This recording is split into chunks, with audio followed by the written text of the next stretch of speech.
Good evening.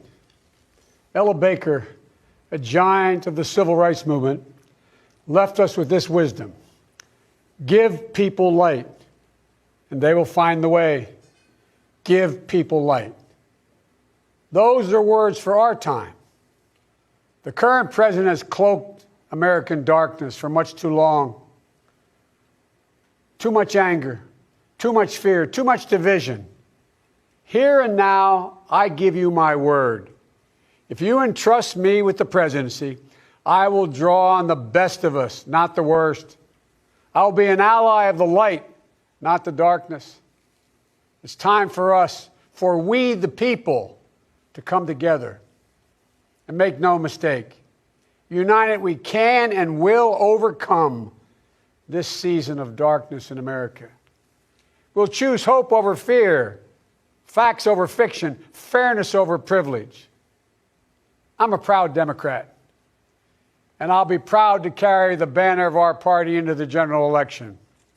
So it's with great honor and humility I accept this nomination for President of the United States of America.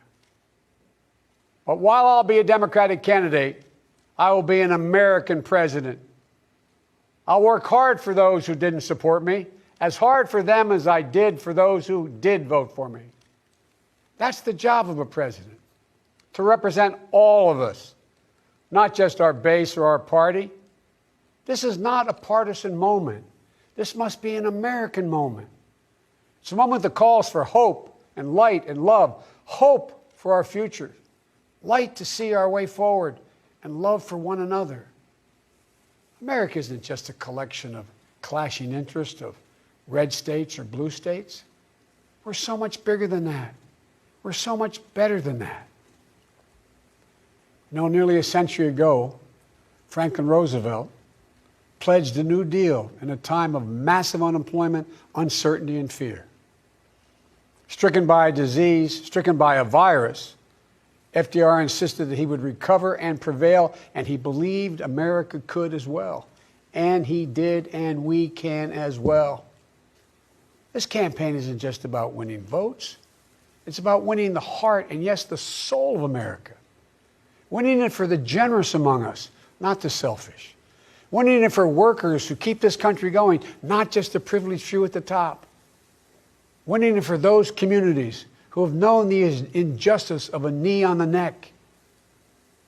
For all the young people who have known only America being rising inequity and shrinking opportunity. They deserve the experience of America's promise. They deserve to experience it in full. You know, no generation ever knows what history will ask of it. All we can ever know is whether we're ready when that moment arrives. And now history has delivered us to one of the most difficult moments America's ever faced. Four historic crises, all at the same time. A perfect storm. The worst pandemic in over 100 years. The worst economic crisis since the Great Depression. The most compelling call for racial justice since the 60s. And the undeniable realities and just the accelerating threats of climate change. So the question for us is simple. Are we ready? I believe we are. We must be. You know, all elections are important. But we know in our bones this one is more consequential. As many have said, America is at an inflection point. A time of real peril, but also of extraordinary possibilities. We can choose a path of becoming angrier, less hopeful, more divided, a path of shadow and suspicion, or we can choose a different path and together take this chance to heal, to reform, to unite, a path of hope and light. This is a life-changing election. This will determine what America is going to look like for a long, long time. Character is on the ballot. Compassion is on the ballot. Decency, science, democracy, they're all on the ballot. Who we are as a nation, what we stand for, and most importantly, who we want to be, that's all on the ballot. And the choice could not be more clear. No rhetoric is needed. Just judge this president on the facts. 5 million Americans infected by COVID-19. More than 170,000 Americans have died. By far the worst performance of any nation on earth. More than 50 million people have filed for unemployment this year. More than 10 million people are going to lose their health insurance this year. Nearly 1 in 6 small businesses have closed this year.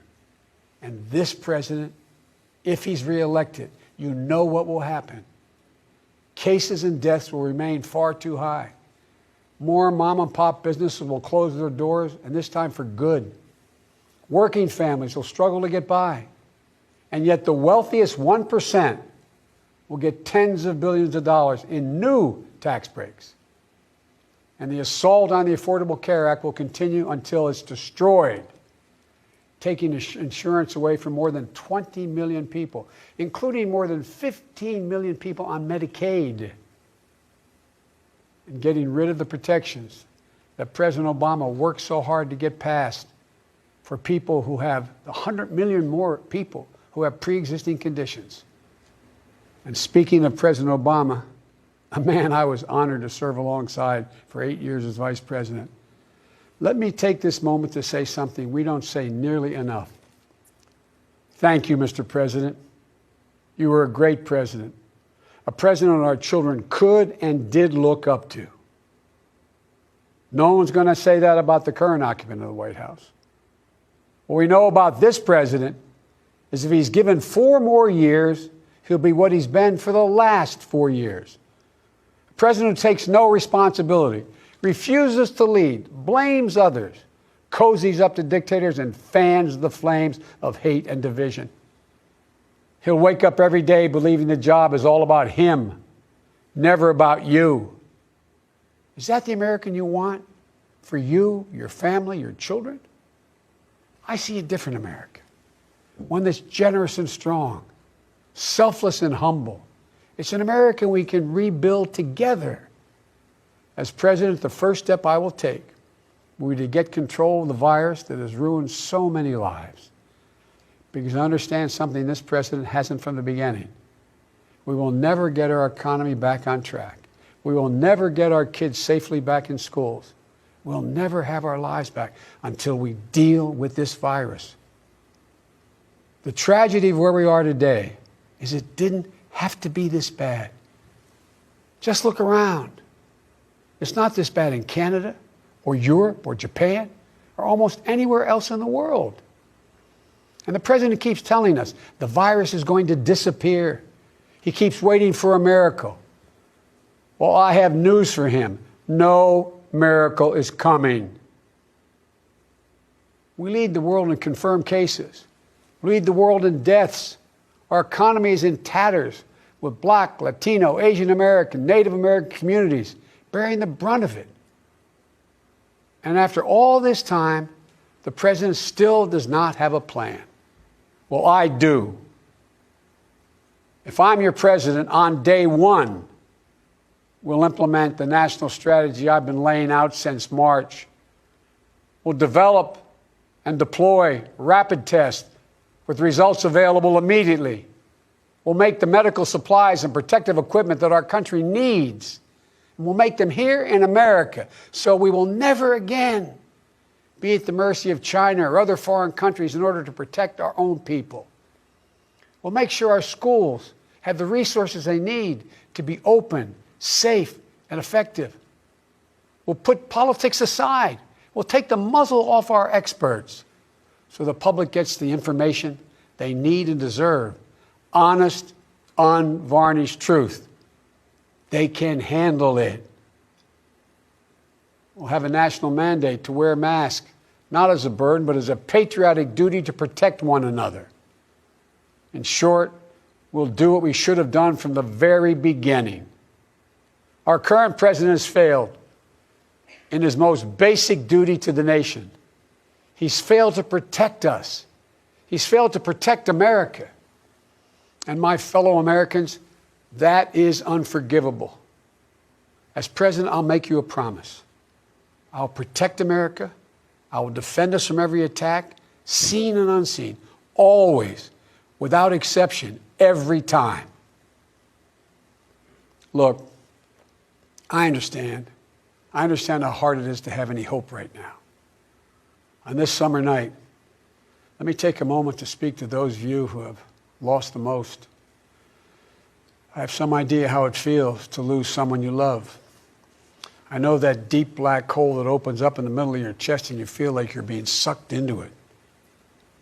I know how mean and cruel and unfair life can be sometimes. But I've learned two things. First, your loved one may have left this earth, but they'll never leave your heart.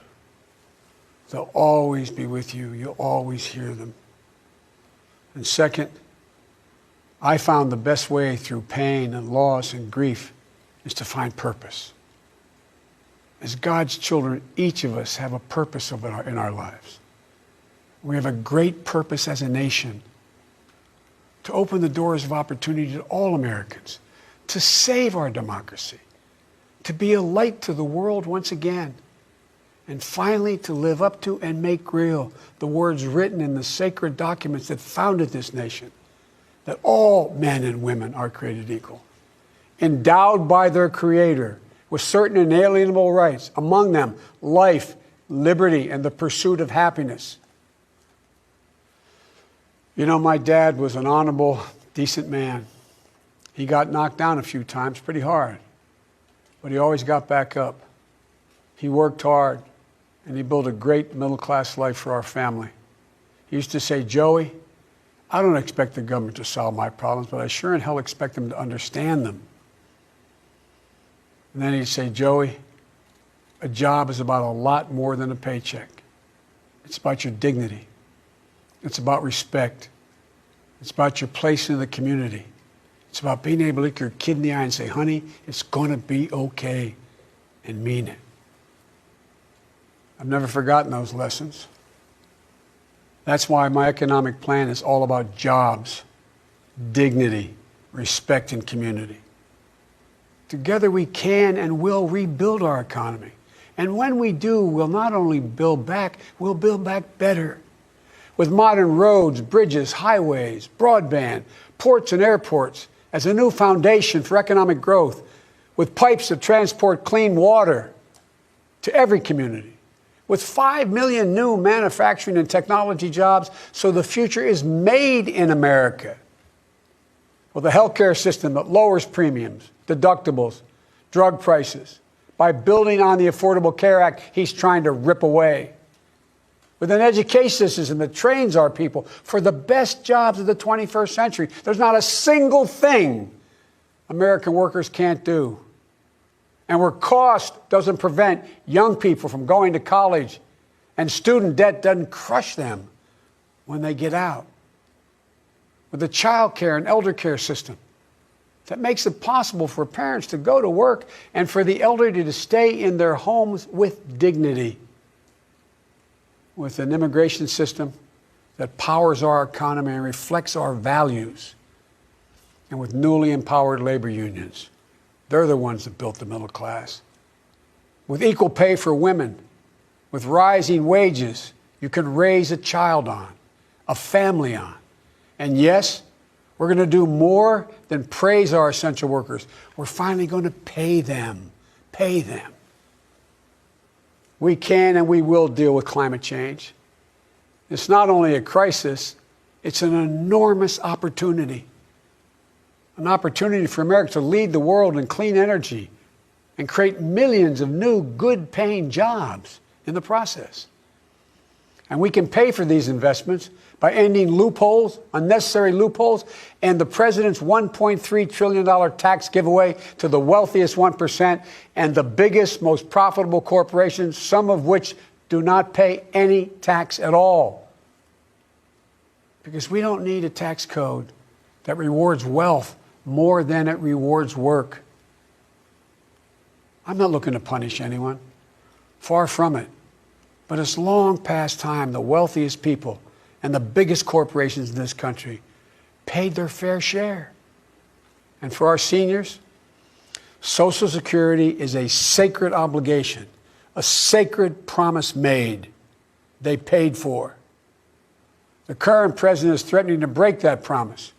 He's proposing to eliminate a tax that pays for almost half the Social Security without any way of making up for that lost revenue, resulting in cuts.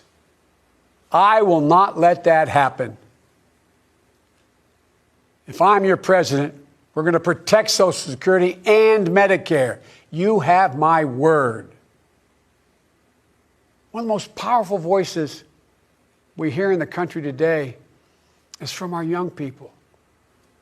They're speaking to the inequity and injustice that has grown up in America.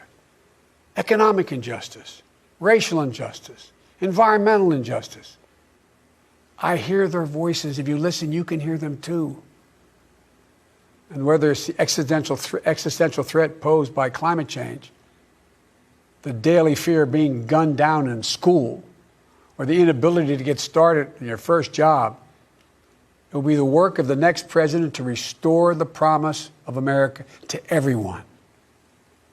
And I'm not going to have to do it alone, because I'll have a great vice president at my side. Senator Kamala Harris. She's a powerful voice for this nation. Her story is the American story. She knows about all the obstacles thrown in the way of so many in our country.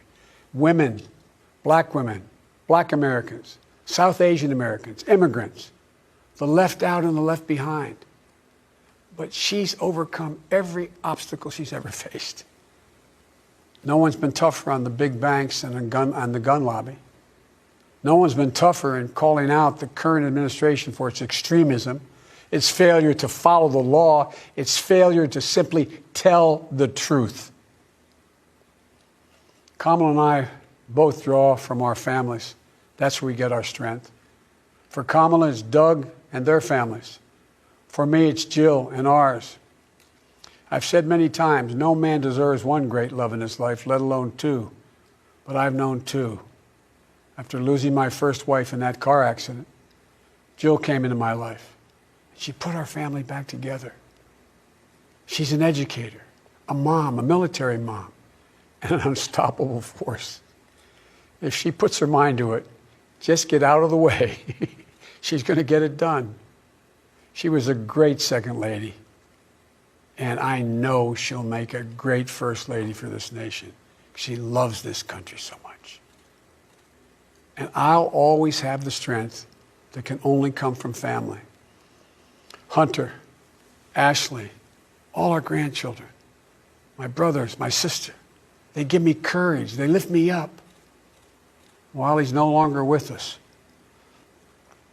Bo inspires me every day. Bo served our nation in uniform.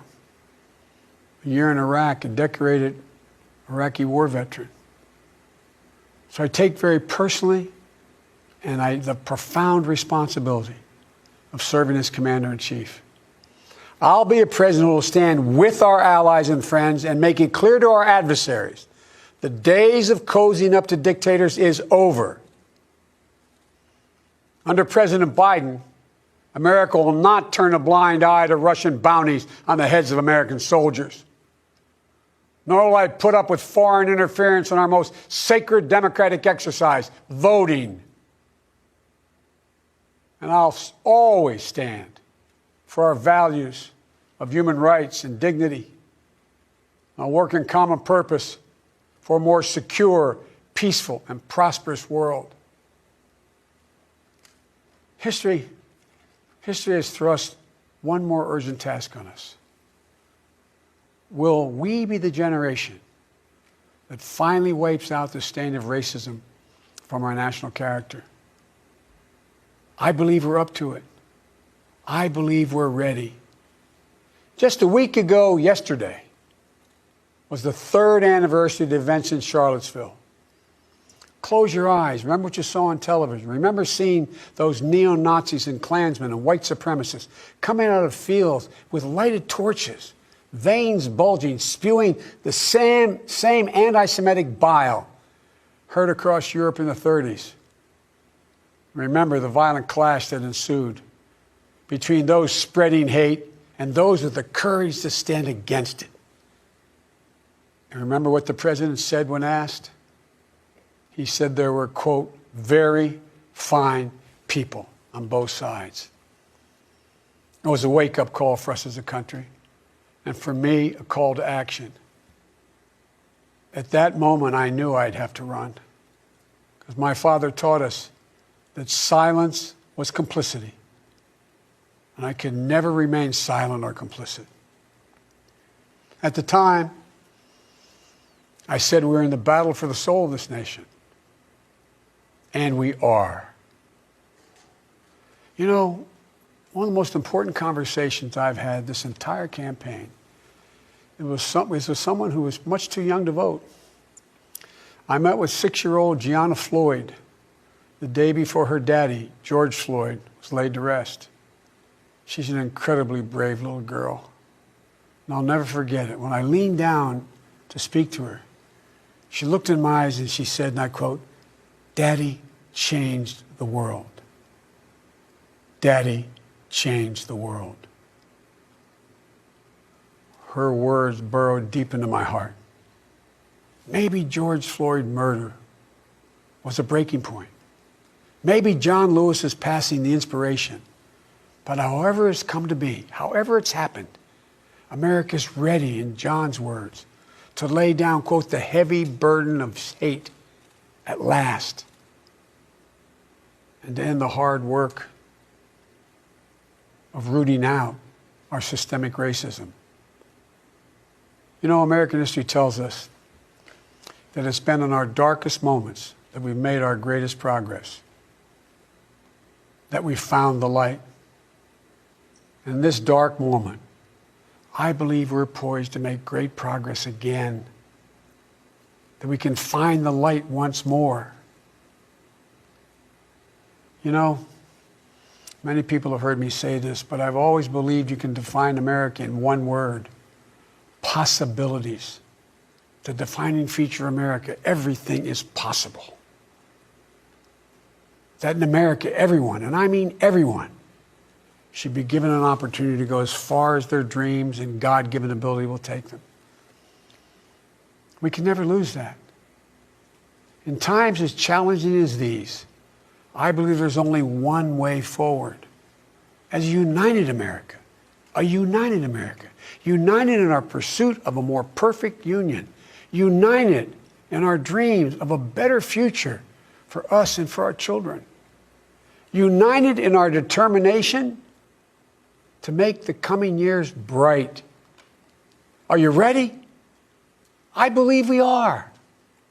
This is a great nation. We're a good and decent people. For the Lord's sake, this is the United States of America. And there's never been anything we've been able to accomplish when we've done it together.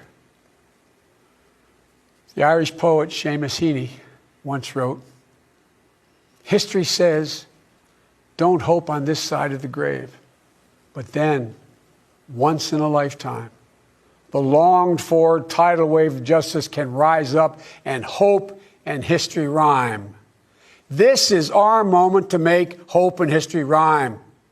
With passion and purpose, let us begin, you and I together, one nation, under God, united in our love for America, united in our love for each other.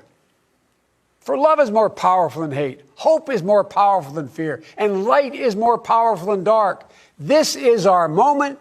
This is our mission. May history be able to say that the end of this chapter of American darkness began here tonight, as love and hope and light join in the battle for the soul of the nation. And this is a battle we will win, and we'll do it together. I promise you.